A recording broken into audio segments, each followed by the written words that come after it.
বিসমিল্লাহির রহমানির রহিম। আসসালামু আলাইকুম। আমি এখন বাগেরহাট ৭ গম্বুজ মসজিদে অবস্থান করছি।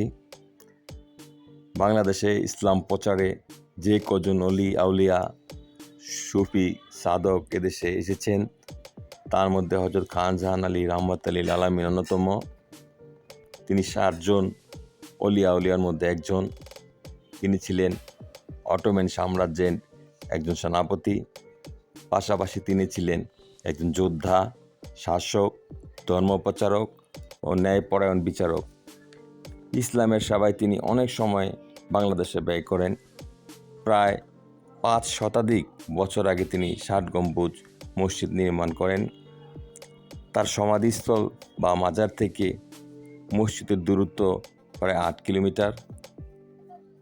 সেখানে তার সমাধির পাশে একটি দিঘি এবং ৭ গম্বুজ মসজিদের পাশে আরেকটি দিঘি খনন করেন।